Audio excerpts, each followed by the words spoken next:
Agreement. पहले जानते हैं डेरिवेटिव क्या होता है। डेरिवेटिव है मतलब क्या होता है, derivative something drive from one variable to other variable, मतलब ऐसा कुछ चीज़ डेरिवेटिव जो कोई दूसरा वेरिएबल से ड्राइव हो, लाइक शुगर की value depend on sugar cane, मतलब शुगर केन का वैल्यू बढ़ रहा है तो शुगर का भी वैल्यू बढ़ेगा। जैसे पनीर का वैल्यू ड्राइव होता है मिल्क से, मिल्क का दाम बढ़ेगा, पनीर का दाम भी बढ़ जाएगा। अब फाइनेंशियल डेरिवेटिव क्या होता है देखते हैं। तो फाइनेंशियल डेरिवेटिव मीन्स कोई इंस्ट्रूमेंट हो सकता है या कोई एग्रीमेंट हो सकता है, तो कोई कॉन्ट्रैक्ट हो सकता है जिसका value has been derived from financial market in which the instrument trade.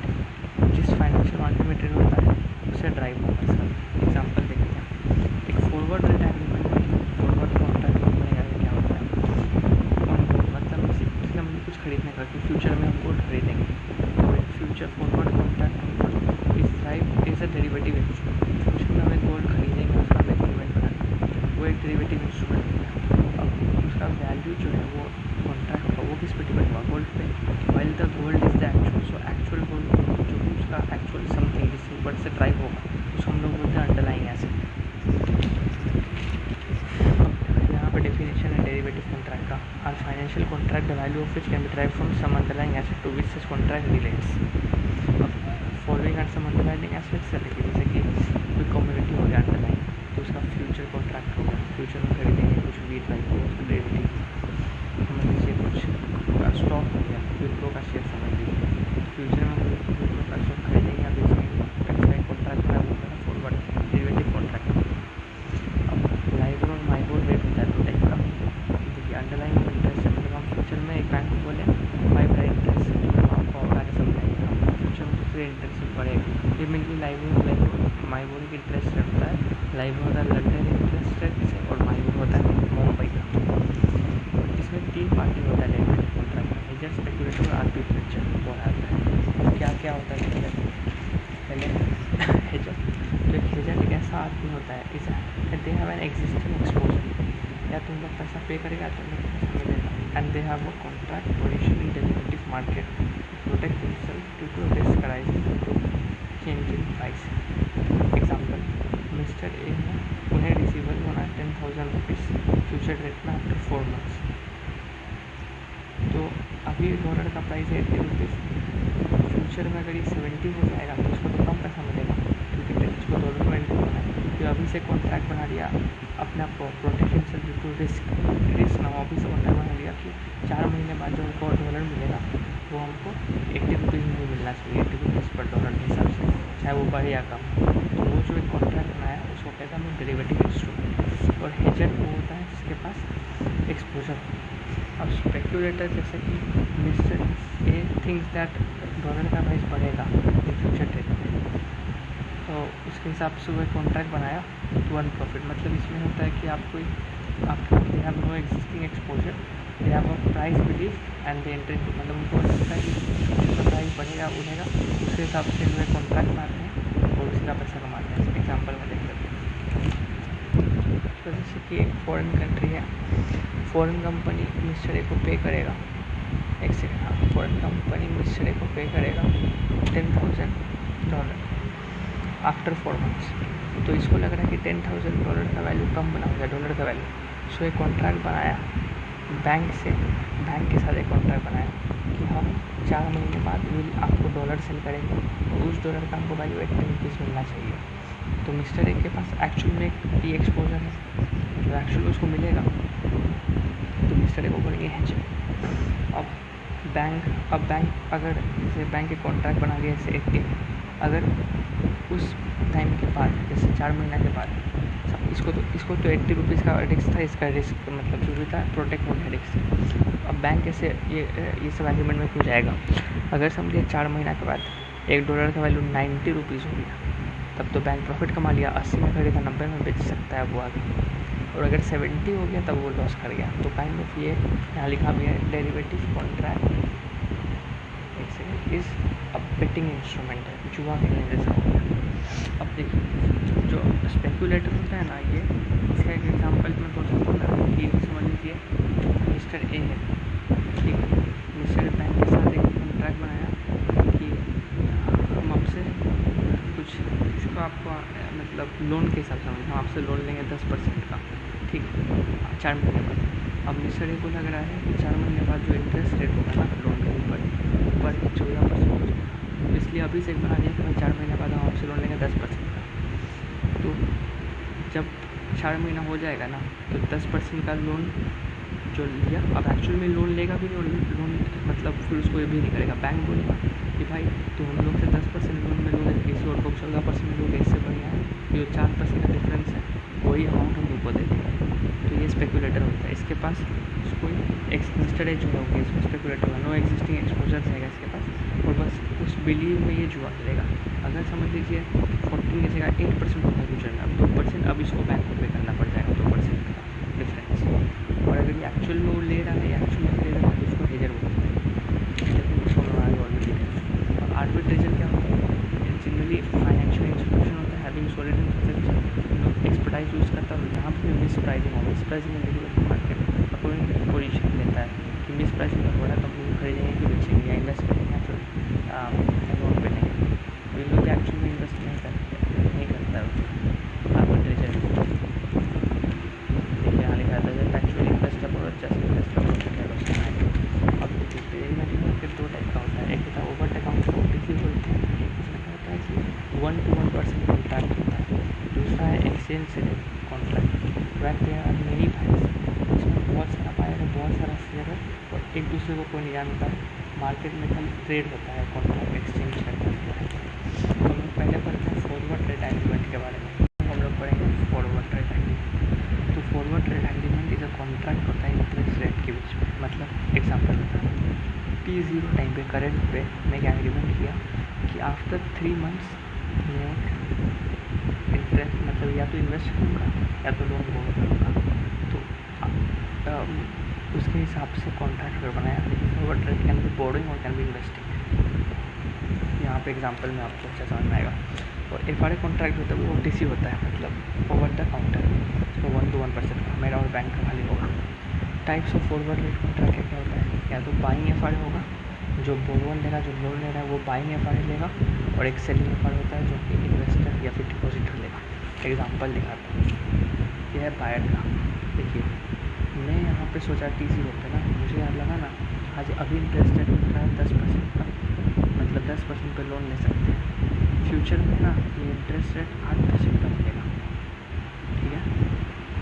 मतलब अभी अगर हम लोन लिए तो भी हमको 10% पे करना पड़ेगा, और स्टूडेंट्स इंटरेस्ट अच्छा नहीं, फ्यूचर में बढ़ जाएगा 12% हो जाएगा। मतलब अगर अभी आप लोन लेते हैं ना तो आपको 10% इंटरेस्ट रेट से मिलेगा, अगर आप 3 महीना बाद इंटरेस्ट लोन लेंगे तो आपको 12% इंटरेस्ट लेना पड़ेगा, तो ख़राब है ना आपकी। तो दिखाएगा 8 स्टूडेंट इंटरेस्ट लो फ्यूचर में इंक्रीज हो जाएगा, तो इसलिए आप ये खरीद लेगा। अभी आपको लग रहा है कि अभी 10% का इंटरेस्ट है, फ्यूचर में भाड़ा हो जाएगा तो आप खरीद दीजिएगा। तो ये बोरोवर लोग करता है, बोरोवर लोग हमेशा बाई करेगा। अब समझ लीजिए उल्टा हो गया, अभी इंटरेस्ट रेट चल रहा है 10, फ्यूचर में 8 हो जाएगा, कम हो जाएगा, ठीक। तो अगर आप अभी इन्वेस्ट कर दीजिएगा, अगर अभी इन्वेस्ट कीजिएगा तो ज़्यादा रिटर्न कमाइएगा, बाद में कीजिएगा तो 8% रिटर्न कमाइएगा, अभी कीजिएगा तो 10 से। Everything suits interest is high and will decrease in future, तो सेल कर देगा आपका। देखिए अभी तो 10% अगर अभी इन्वेस्ट करेंगे तो 10% से कमाएंगे, तो भाई अभी अगर है तो सेल कर देंगे, इसको कहते हैं सेलिंग अमाउंट। तो investor wants to invest 1 lakh for 3 months for 3 month after 3 months और 9 महीना के लिए इन्वेस्ट करेगा, इसको कहते हैं सेलिंग अमाउंट। वो अपना इन्वेस्टमेंट बेच देगा। यहाँ पर उल्टा एक बोरोवर जो है वो बाई करता है हमारे, उसको लगता है कि फ्यूचर में बढ़ जाएगा, तो भाई अभी ले लो, अभी एक बोरोवर। और यहाँ पे है कि भाई अभी 10% से मिलता है, फ्यूचर में 8 से मिलेगा और कम, तो मैं अभी बेच दूँ, इसको कहते हैं सेलिंग अमाउंट। अब टर्म ऑफ FRA या style of FRA, court of FRA क्या होता है। मान लीजिए हम बोले मिस्टर ए जो है वो अभी T0 मतलब होता है ट्रांजेक्शन पीरियड, T0 मतलब होता है 3 महीना के बाद।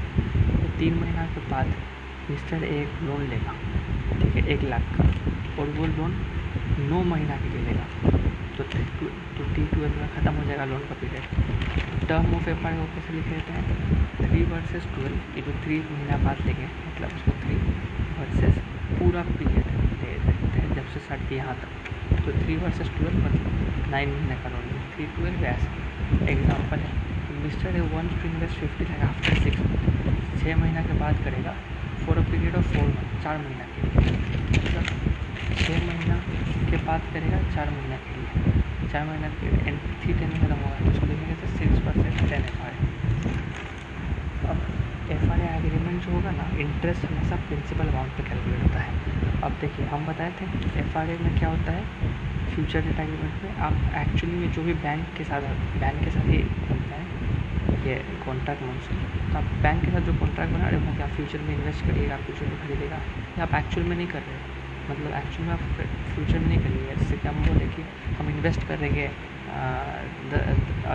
अभी कॉन्ट्रैक्ट बनाए कि आज के बाद 3 महीना बाद हम इन्वेस्ट करेंगे 2% से, तो जब 3 महीना हुआ ना, इंटरेस्ट होगा इन्वेस्टमेंट को 8% हो गया, तो हम बढ़िया कि हम उससे कॉन्ट्रैक्ट बना था कि हम 10% इंटरेस्ट मिलेंगे, अभी 8% हो गया तो 2% का तो हमको फ़ायदा हो गया, तो बैंक उसी टाइम आपको कैश देगा, और उस टाइम कैश वो इंटरेस्ट किस पे होगा, तो प्रिंसिपल अमाउंट पे, और वो क्योंकि आप प्रिंसिपल एक्चुअली में खरीद नहीं कर रहे हो, इन्वेस्ट नहीं कर रहे हो, आप बोरो नहीं कर रहे हो, तो उसको बोलते हैं नोशनल इंटरेस्ट।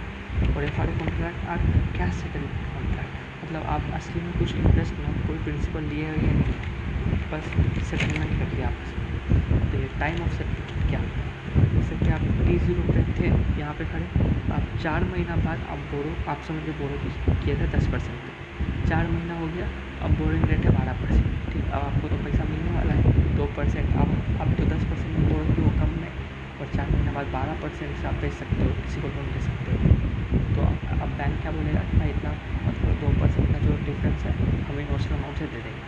अब या तो आप उसको इसी 4 महीने के बाद ही ले सकते हैं, या तो 8 महीने का जो लोन बनाए थे कि हम 8 महीने का लोन लेंगे, वो 8 महीने का एंड मिल सकते हैं। अगर अभी ले लिए तो बोलेंगे इसको एडवांस सेटलमेंट, बाद में लिए तो उसको कॉन्ट्रैक्ट आपका 12 महीना का था तो उसको कॉन्ट्रैक्ट एक्सपायरी सेटलमेंट करेंगे। तो सेटलमेंट अमाउंट जो भी यहाँ पे होगा, मतलब जो भी डिफरेंस होगा उसका इंटू नोशनल प्रिंसिपल का वैल्यू से आपका सेटलमेंट अमाउंट निकलेगा। पर अगर आप एडवांस में ले रहे हो ना, तो यहाँ पर जो वैल्यू होगा उसको हम लोग प्रेजेंट वैल्यू में लाएंगे, तो यहाँ का वैल्यू को प्रेजेंट वैल्यू में लाएगा, settlement amount must be in terms of present value. और अगर क्वेश्चन साइलेंट होता है तो एडवांस सेटलमेंट यूज़ करते हैं। नेक्स्ट देखते हैं क्या है। नेक्स्ट डिस्काउंट रेट जो भी होता है वो market interest rate should always be market interest to index rate होगा। अब देखिए यहाँ है amount to calculate settlement amount, मतलब how to calculate settlement amount. अगर आप एडवांस सेटलमेंट कर रहे हो तो मार्केट रेट जो भी था, मार्केट रेट समझ लीजिए क्या बोल रहे थे 10% के लिए था, 8% हो गया, तो 8 माइनस FRA रेट आपका है 12, बोल रहे थे कि 12 पे आप कॉन्ट्रैक्ट बनाए, फ़ायदा हुआ है आपका, इनटू नोशनल वैल्यू जो भी आया आपका, नोशनल वैल्यू समझ 10 लाख का, इनटू T/2, T मतलब कितना टाइम के लिए, जैसे यहाँ पे क्या है 8 महीना के लिए, 8 महीना का बनाए कि 8 महीना तक लोन, 8 महीना का लोन नहीं है, तो T/2 8/12 कर देंगे, डिवाइड बाई प्रेजेंट वैल्यू में करना है, तो प्रेजेंट वैल्यू का क्या था 1 प्लस, और फिर यहाँ जो हम लोग क्या करते थे प्रेजेंट वैल्यू में पहले 1 प्लस जो भी परसेंट था उसको कर देते थे, अब वहाँ वही परसेंटेज निकालेंगे, तो ये जो आपका दिखा था डिस्काउंटेड रेट मार्केट रेट के लिए, तो market rate divide by 12 into T कर देंगे। यहाँ लिखा है कि डिस्काउंटेड रेट जो है वो मार्केट रेट होगा, तो मार्केट रेट भाई मतलब मार्केट रेट को बढ़ाना पे दिया जाएगा, तो इस वैल्यू इस मतलब जहाँ तक इन्वेस्ट की जितना रेट थी उसका वही परसेंटेज निकालेंगे, तो मार्केट बाई 12 इंटू T कर देंगे। यहाँ का एडवांस सेटलमेंट आ गया। अगर कॉन्ट्रैक्ट एक्सपायरी का कर रहे तो डायरेक्ट कर देंगे market minus FRA into notional into T/2, इसमें कोई नेगेटिव या पॉजिटिव वैल्यू में नहीं दिखाएंगे। सेटलमेंट अमाउंट या तो आपको पेमेंट करना पड़ेगा या तो आप रिसीव करोगे। अगर समझ लीजिए 8% का मार्केट प्राइस हो गया, हम 12% से किए थे, मतलब सुनिए आप मार्केट इन्वेस्टमेंट का बोल रहे हैं कि आप इन्वेस्टमेंट का कॉन्ट्रैक्ट बना रहे 12% का, मार्केट रेट अभी 8% है, तो आपका फ़ायदा हुआ। आप अभी बोले थे कि हम 12% से रिटर्न कमाएंगे, 3 महीने बाद अभी रिटर्न चल रहा है 7%, फ़ायदा हुआ आपका। तो यहाँ पे आप क्या कीजिएगा, यहाँ पे आप रिसीव कीजिएगा, आप एडवांस सेटलमेंट रिसीव। और अगर मान लीजिए उल्टा हो कि आप बोरो कर रहे थे 12% का FRA कॉन्ट्रैक्ट बनाया, पर उस समय देख रहे 8 हो गया, मतलब आपको 12% से लोन देगा, बाकी पूरा दुनिया को 8% से वो लोन देगा बैंक, तो आपके लिए तो ख़राब बात हो गया। इसीलिए आपको अब पेमेंट करना पड़ जाएगा, एडवांस पेमेंट पेड करना पड़ेगा, इतना पेमेंट बैंक को। अब जैसे कि एक क्वेश्चन है, हमारे 3 वर्सेस 9 FRA है, टाइप है बोरोइंग का, और FRA रेट 8% है, नोशनल पेमेंट का, और आफ्टर 3 मंथ इंटरेस्ट रेट हो गया 7.75 का। अब मतलब आप FRA 8% का किए थे बोरोइंग, और 3 महीना मतलब पूरा बैंक आफ्टर 3 मंथ 7.75 से सबको लोन देगा और आपको 8 से लोन देगा, तो आपके लिए तो नुकसान हो गया। तो सेटलमेंट आपको यहाँ पर पेमेंट करना पड़ जाएगा। तो यहाँ पर वही करेंगे एडवांस सेटलमेंट पेमेंट। यहाँ क्या लिखा है, हाँ एडवांस सेटलमेंट एज्यूम कर लेंगे और फिर यहाँ पे वही कर देंगे, निकालेंगे, और इतना जो आया 1805.5 पेमेंट एज नेगेटिव, और नुकसान हुआ इतना हमको पेमेंट करना पड़ेगा। अब नेक्स्ट में क्या है 8.25%, मतलब बैंक जो लोन लेगा ना आपको 8% देगा और पूरा दुनिया को 8.25% देगा, तो आपको फ़ायदा हो गया। निकालेंगे 8.25 माइनस मार्केट माइनस हमें जो FRA करेंगे इंटू नोशनल इंटू 6.12। देखिए 6 महीने का था, 3 वाला FRA क्या होता है, 3 महीना के बाद लेंगे 9 महीना तक, 3 महीना के बाद लेंगे और ये पूरा 9 महीना का कॉन्ट्रैक्ट होगा, तो 6 महीना का लोन लेंगे। 6+1 प्लस इंटरेस्ट रेट मार्केट वाली 95.6, तो इतना रिसीवेबल होगा, उसको फ़ायदा होगा।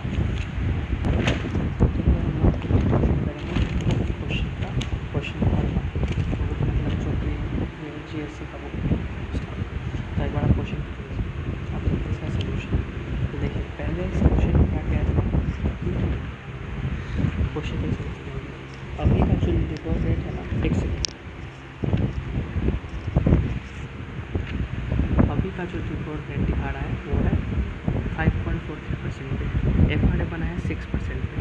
अब नेस्ले कंपनी को लग रहा है ना, जब नेस्ले कंपनी 6% पे FRA बनाया, लिबोर रेट इतना परसेंट, पर अब बैंक उसी रेट पे ना, अगर आप अभी का रेट आपका चल रहा है 5.43, तो ज़रूरी नहीं है बैंक नहीं में आपको FRA बनवा देगा, हो सकता है बैंक ज़्यादा बनाए, तो बैंक भी तो जुआ खेल रहा है, उस रेट पर थोड़ी बना देगा। लिबोर रेट अभी चल रहा है 5.4375 का, पर आपका FRA बना है इस डेट पे 6% का। अब जो नेस्ले है ना उसको लग रहा है कि फ्यूचर में 6% बढ़ जाएगा, मतलब जो आप 6% FRA लेंगे वो बढ़ जाएगा, तो हमको क्या करना चाहिए। तो देखिए मान लीजिए अगर हम सेल मतलब इन्वेस्ट किए, तो अगर अभी हम देखिए एक सेकेंड,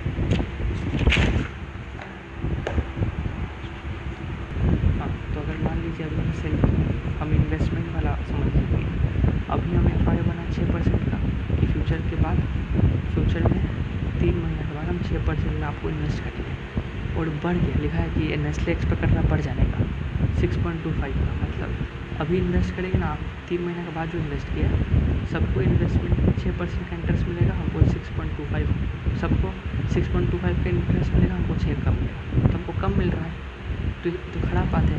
जब हमको लग रहा है फ्यूचर में बढ़ेगा तो हमको बोरो करना चाहिए, मतलब बाई करना चाहिए FRA।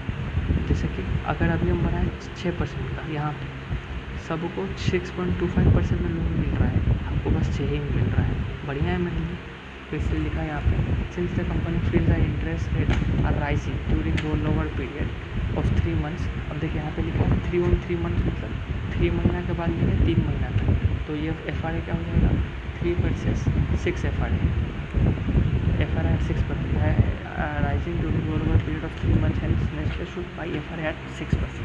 तो देखिए सेटलमेंट अमाउंट निकालने कह रहे हैं कि मान लीजिए 6.25 हो गया फ्यूचर में, तो कितना सेटलमेंट होगा, अब सेटलमेंट अमाउंट तो रिसीव होगा, हम 6% का FRA बना था 6.25 मिल रहा है, 6.25 माइनस 6 इंटू 2.5 CR का आपका ये है 25 मिलियन था, तो 2.5 से 3 महीना के लिए लोन था, 3/12 बाई 1 प्लस 2 होता है, मतलब 15,000 लिखेगा। Since market rate is more than FRA, अगर मार्केट ज़्यादा हो FRA से, so Nestle will receive settlement amount. एक और क्वेश्चन है, क्वेश्चन नंबर 2 लिख लीजिए क्वेश्चन। अब देखिए इसमें क्या है, T0 पे है कॉन्ट्रैक्ट, FRA बना है 2.5% का, T60 पे 150 दिन का जो खत्म होगा T10 पे। अब लिखा है कि अगर FRA बना है 2.8% पे लिखा है कि फ्यूचर में 2.5% पे सॉरी FRA बना है, फ्यूचर में 2.8 हो गया, एक लेंडर होगा, मतलब आपको बोरोइंग नहीं करना है, बढ़े घटे आपको बोरोइंग करना है, तो 2.8 हो गया, मतलब आप 2.5% में लोन लीजिएगा, ठीक है। और अब आपको एक सेकेंड तो चाहिए, अच्छे यहाँ लेंडर इन्वेस्ट कर रहा है, मतलब हाँ ठीक है, इन्वेस्टमेंट कॉन्ट्रैक्ट इन्वेस्टमेंट है, लिखा है लेंडर इन्वेस्ट कर रहा है 2.5% का, वो फ्यूचर में 2.8 हो गया, मतलब आप फ्यूचर में सबको वो 2.8% से इंटरेस्ट देगा और आपको बस 2.5% से इंटरेस्ट मिलेगा। ख़राब हो गया तो आपके लिए सेटलमेंट अमाउंट पे करना पड़ेगा। 2.8 माइनस 2.5 इंटू 10 CR जो भी है रेट का निकाले इतना अमाउंट आपको पे करना पड़ेगा। अगर समझिए 2.2% हो जाता और कॉन्ट्रैक्ट टाइप इन्वेस्टमेंट ही है बट आपका 2.2% हो गया, मतलब आपको इसके यहाँ पे और सबको एडवांस सेटलमेंट ही पे कर रही है। अब आपको यहाँ पे बैंक आपको इन्वेस्टमेंट में इंटरेस्ट देगा 2.5 का, बाकी सबको बस 2.2 का ही इन्वेस्टमेंट में इंटरेस्ट मिलेगा। जितना आपको रिसीव होने से एक्स्ट्रा मिल रहा है आपको, और ये तो आपका FRA कॉन्ट्रैक्ट है जो कि आपको ना असली कोई नोशनल प्रिंसिपल होता है कि ना आप असली में दिए ना दिए, तो जो डिफरेंस अमाउंट है उसमें आपको बैंक दे देता है। तो इतना अमाउंट आपको निकाल के इतना अमाउंट आपको रिसीव होगा। नेक्स्ट हम लोग पढ़ेंगे हेजिंग थ्रू FRA या फिर इफेक्टिव कॉस्ट अंडर FRA। अब हेजिंग मतलब होता है protection against fluctuation of interest. Hedging में आप एक्चुअल में इन्वेस्ट कर रहे हैं, लिखा है for hedging there must be some exposure, ठीक है। मतलब इस बार आप क्या करें, इस बार जो आप वहाँ रख दें कि हम समझ लीजिए नोशनल प्रिंसिपल होता है और एक्चुअल प्रिंसिपल होता है, मतलब जो आप बोल रहे थे कि इन्वेस्ट करेंगे या फिर बोलो करेंगे वो एक्चुअल में आप इन्वेस्ट क्या बोल दीजिए।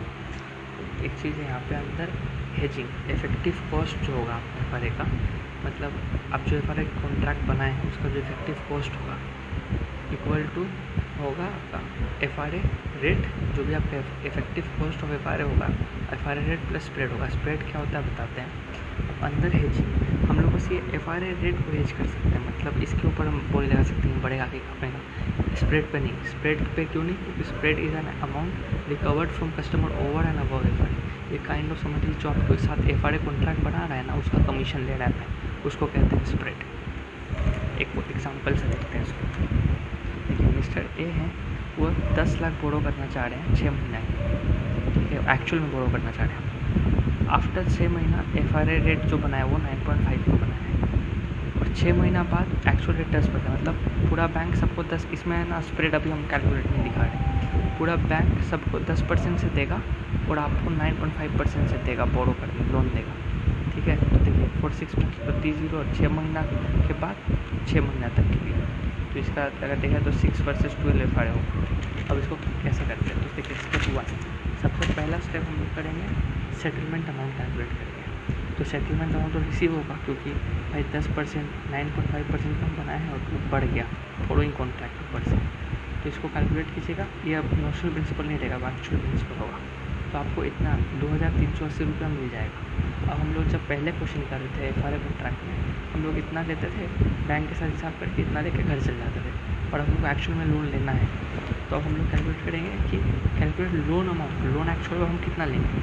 अब देखिए हमको लोन लेना था 10 लाख का, अब 10 लाख का लोन लेना था, उसमें हमको 2300 का तो प्रॉफिट मिले क्या पहले से, तो इतना ही लेंगे। इसलिए फॉर्मूला है loan amount equal to amount required minus या प्लस सेटलमेंट अमाउंट रिसीव्ड या फिर पेड।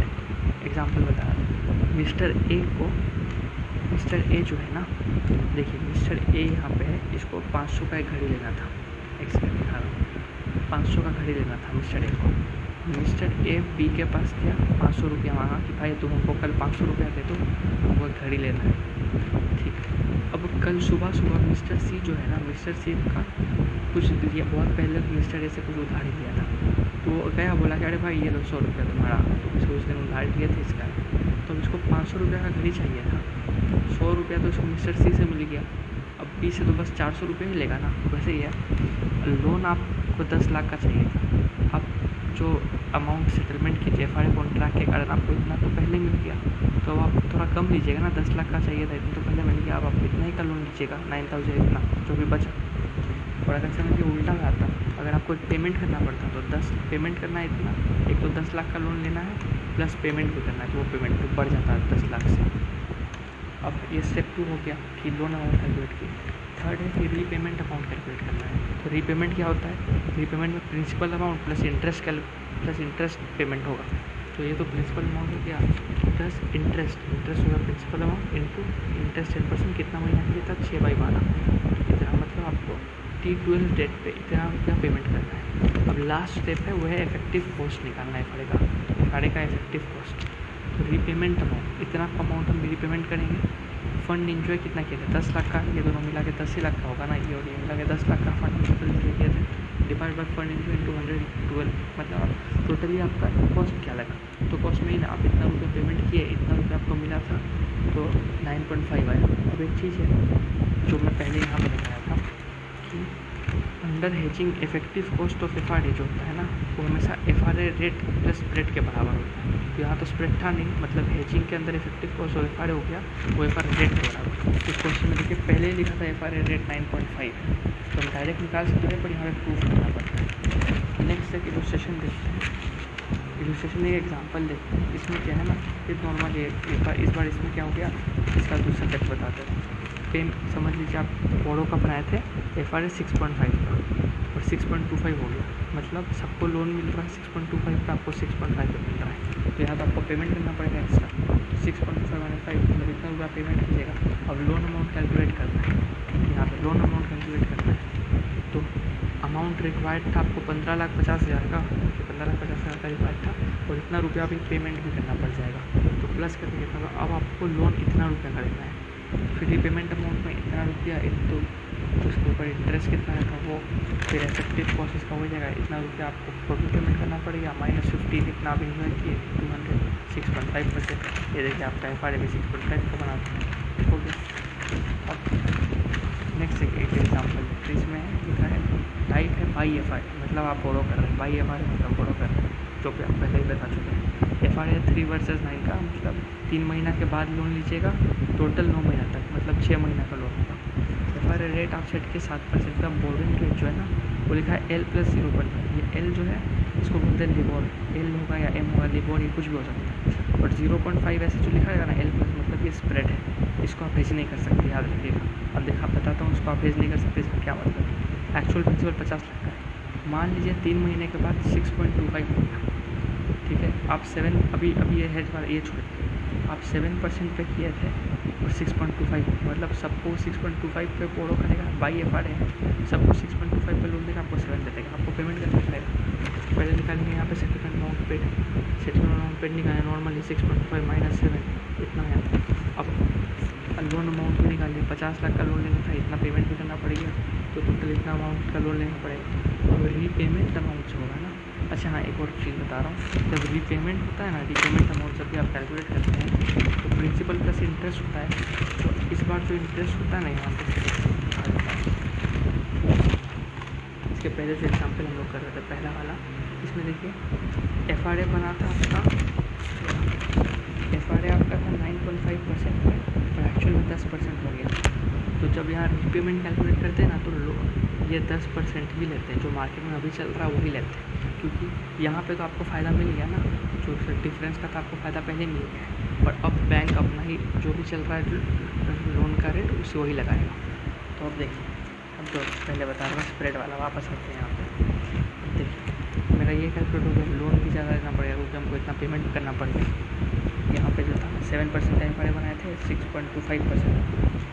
अब जो रीपेमेंट अमाउंट होगा ना, तो इतना प्रिंसिपल अमाउंट इतना, अब इंटरेस्ट 6.75 कैसे, 6.25% का तो इंटरेस्ट लगेगा, मार्केट पे अभी वही चल रहा है, उतना इंटरेस्ट लगेगा आपको, और 0.5 का लिबोर, 0.5 इसलिए बोल रहा था जब यहाँ सेटलमेंट अमाउंट का तो हेज होता है, इसलिए यहाँ पे बोल रहा था मैं कि स्प्रेड हेज नहीं हो सकता। यहाँ एक जगह लिखाया था अंदर हेजिंग वी ओनली कवर या hedge F rate spread can never be hedge. तो यहाँ पे वही है स्प्रेड हेज नहीं होता, स्प्रेड फिर यहाँ रिपेमेंट अमाउंट में करके आपको इतना रिपेमेंट करना, इफेक्टिव कॉस्ट क्या होगा, इतना रिपेमेंट करना पड़ेगा, -50 लाख आप फंड इंजॉय किए थे, डिवाइड बाई 15 × 100 × 12/6, तो ये 6 महीना के लिए थे, 12/6 कर देते लास्ट में। यहाँ पे भी था, यहाँ पे भी हम लोग 12/6 कर दिए थे, क्योंकि 6 महीना के लिए लोन लिए थे ना सब कुछ, इसलिए यहाँ पे देखिए 12/t है। 12/6 करने से क्या होता है, ये जो आपका परसेंटेज होता है ये पर एनम पे निकलता है, ये जो भी परसेंटेज निकलता है 6 महीना के निकलता, तो 12 महीना के लिए कितना करेंगे, 12/6 कर देंगे। तो यहाँ पर देखिए 12/6 कर देंगे, तो आपको इतना पर एनम इंटरेस्ट आपका इफेक्टिव कॉस्ट है। अब आपका देखिए बोल रहा था हमें कि जो आपका इफेक्टिव कॉस्ट होगा वो एफ प्लस स्प्रेड के बराबर होगा, एफ 7 और स्प्रेड है 0.5, यहाँ पे कितना 7.5 आ गया। नंबर 6 एक बार लीजिए क्वेश्चन नंबर 6। अब इसमें देखिए क्या कह रहा है, एफ कोड पर 2 वर्सेस 5 का मतलब 2 महीना बाद करेंगे, 5 मतलब 3 महीना का आपका होगा। देखिए एफ आर रेट यहाँ पर 4.7/5 लिया है। इसका मतलब क्या होता है? तो इसका मतलब होता है ना, जो ज़्यादा वाला होगा वो हमेशा बोरिंग होगा। इसका मतलब कम वाला इन्वेस्टमेंट रेट है और ज़्यादा वाला बोरिंग रेट है। अब क्यों? अब अगर कोई बैंक है तो ऑफकोर्स जो वो आपको ज़्यादा रेट पे आपसे बोरो करना चाहेगा कि आप उसको ज़्यादा रेट पे लोन दें और कम इंटरेस्ट रेट पे आपसे वो इन्वेस्ट करवाएगा, तो कितना उसका फ़ायदा है। इसलिए ज़्यादा वाला पे हमेशा बोरो होता है, कम वाला पे आपका हमेशा इन्वेस्ट होता है। देखिए ये लिखा है यहाँ पे, कंपनी को फाइनेंशियल कुछ दिक्कत हो रहा था तो उनको पैसा चाहिए था, तो हमें ये रहेगा बोरिंग कॉन्ट्रैक्ट। अब पहला केस में क्या हो गया कि 7% आप एफ बनाए थे 5% का, क्योंकि हम बोरो कर रहे हैं। यहाँ पे क्या कर रहे थे, हम बोरो कर रहे हैं 5% यूज़ होगा ज़्यादा वाला, और बढ़ के हो गया 7, मतलब पूरा सब कोई 7% पे कमाएगा, हम 5% पे ही हमको मिल जाएगा लोन। और एक्चुअल में हम बोल लेना है, इसलिए यहाँ देखिए क्वेश्चन में लिखा है कि इफेक्टिव कॉस्ट निकालना है आपका। तो देखिए वही है, सेटलमेंट अमाउंट निकालें जो आया आपका लोन अमाउंट, इससे माइनस करने का मतलब आपको इतना ही लोन चाहिए, इतना तो आपको पहले मिल गया। उसके बाद आप इंटरेस्ट कैलकुलेट करेंगे, रिपेमेंट अमाउंट कैलकुलेट करेंगे, इतना इंटू 7%। आप 7% लेंगे जो मार्केट में चल रहा है उतना। कितना महीना के लिए? तो 3/12 3 महीना की, तो इतना आया। फिर आपका इफेक्टिव कॉस्ट कितना है? 81 लाख आप पेमेंट करना पड़ेगा, रिपेमेंट फंड इंटू 80 लाख का। ये आपका जो भी है 3 महीना के लिए आ रहा था, तो इंटू 12/3 करके 5% पड़ा ना आपका आ गया आंसर। नेक्स्ट में वही है कि 4%, मतलब सबको अब अभी आप बनाए थे 5%, मतलब आपको लोन मिलेगा 5% पे, सबको 4% मिलेगा, तो इसका उल्टा। नेक्स्ट हम लोग नेक्स्ट टॉपिक स्टार्ट करेंगे, वो है pricing of F and arbitrary to mispricing. क्या है? Pricing of F and arbitrary to mispricing. अब देखिए प्राइसिंग ऑफ एफ मतलब होता है, pricing means calculation of F rate calculate करना। अब देखिए मिस्टर ए करके एक आदमी है, उसके पास 2 रूट है, 2 रूट मतलब दूसरा टाइप का बैंक है। पहला क्या कह रहा है कि आप इस रूट से जाइए, एक साल के लिए आप इसको 1 लाख इन्वेस्ट करना है, इसके बाद अभी 1 लाख हो गया। पहला रूट कह रहा है कि आप 1 साल के लिए पूरा इन्वेस्ट कीजिए, 10% आपको मिलेगा इंटरेस्ट रेट, और 1,10,000 रुपया आप कमाइएगा at the end of year में। दूसरा रूट इसको दिमाग में क्या आया कि हम 6 महीना के लिए कहीं और इन्वेस्ट करते रहे बैंक में, जहाँ पर हमको भी 8% ही का दे रहा है, इसमें 10% ज़्यादा देर के लिए कर रहे थे, यहाँ 6 महीना आपका इसलिए कम इंटरेस्ट रेट है। तो ये सोचा है ना कि 6 महीना तक करेंगे 8% से, और जो भी वैल्यू आया आपका उसको फिर ये वापस 6 महीना के लिए कर देगा। इसको लग रहा है कि फ्यूचर में 8% से बढ़ने वाला है, तो ये एक एफ बना देगा कि भाई हम 6 महीना बाद तुमसे इस रेट में तुमसे इन्वेस्ट करेंगे कुछ और। तो ये इतना अमाउंट पहले तो लिया, उसके बाद 6 महीना बाद बढ़ा हुआ एफ रेट से वापस 6 महीना की इन्वेस्ट किएगा, इसका जो ओवरऑल वैल्यू है ना वो बराबर वो ज़्यादा आ जाएगा इससे। 1,10,000 से यहाँ पर कुछ और ज़्यादा आ जाएगा इससे, क्योंकि टुकड़ों में इन्वेस्ट कर दिया, उसको लग रहा था कि बढ़ेगा और एक्चुअली बढ़ गया। तो हम अब यहाँ पर बैंक के पर्सपेक्टिव से देखेंगे, तो इसको रोकने के लिए बैंक लाया है प्राइसिंग ऑफ एफ और या an arbitrary to mispricing. इसमें क्या करेंगे हम लोग, एक ऐसा एफ एज अ बैंक हम लोग एक ऐसा एफ इसको बोलेंगे, ये जो एफ हम मेरे साथ बनाना चाह रहा था, इसको एक ऐसा एफ करेंगे, चाहे ये बढ़े, इसको लग रहा था बढ़ेगा, तो ये बोल रहा था भाई इतना हमको एक दे दो, ऐसा एक एफ करवाएंगे ना, इससे इसका फाइनल में जो वैल्यू है ना वो इसके बराबर ही है। तो इसमें कैसा होगा 1 lakh into 1 lakh plus 1 lakh into 8% into 6/2 interest. तो अगर आप सेकंड रूट से जाइएगा तो आप 8 महीना पर एनम लिखा है, तो 8 इंटू 6/2 कर दिए, तो आप इस टाइम पे T6 पे ना आपका 1,04,000 रुपये रहेगा। अब हम ये 1,04,000 रुपये को एक ऐसा रेट से इन्वेस्ट करें कि मेरा इतना महीना है, मतलब 1,04,000 प्लस है into interest 1,04,000 into F rate जो भी निकालेंगे इंटू 6/2 6 महीना के लिए इक्वल टू है 1,10,000। तो वैसे करेंगे तो एफ रेट जो आया मेरा वो है 5.76, और अगर इसको पर एनम के बेसिस पे लाएंगे तो आएगा 11.52 पर एनम इंटू 12/6 कर देंगे। यह लिखा है अगर आप 1 साल के लिए करो तो 10% इंटरेस्ट के साथ 1,10,000 मिलेगा। तो एक आदमी अगर उसको लगता है आगे जाकर इंटरेस्ट बढ़ेगा तो वो टुकड़ों में इन्वेस्ट करेगा, लाइक फर्स्ट 6 महीना इन्वेस्ट किया और जो अमाउंट मिला उसको वो री इन्वेस्ट किया, लास्ट में 1,10,000 से ज़्यादा मिल जाएगा। इसको रोकने के लिए बैंक यूजर्स एफ रेट कि कि जो पूरा एक साल इन्वेस्ट करे या टुकड़ों में करे, दोनों का सेम रिजल्ट है। अब FRA रेट प्राइस जो है वो calculate in such a manner there will be no profit और no loss to any party. अब देखिए इसको आप ऐसे भी कर सकते हैं कि वो आपका था ना 8% पढ़ाना, 8% पढ़ाना मतलब क्या हो गया 4% 6 महीना के लिए, तो 1 + 4% 1.04 इंटू उसी को री इन्वेस्ट करेंगे 1 + FRA से, तो FRA रेट रहेगा इक्वल टू 1 मान के चलो 1 + 10% का था, जो यहाँ पर अगर एक साल इन्वेस्ट करते तो 10% मिलता, 1 + 10% 1.1, तो इतना इंटू FRA इक्वल टू 1.1 ऐसे निकाल के FRA रेट निकल जाएगा इतना। और अगर आपको पर एनम में चाहिए तो इंटू 12/6 पर एनम में लेके आना रहता है लास्ट में। तो FRA price is also known as no arbitrary price, क्योंकि अगर FRA प्राइस बिकॉज अगर FRA प्राइस प्रीवेल करता है मार्केट को, मतलब because if exactly FRA price prevail in market then no person can earn any arbitrary profit.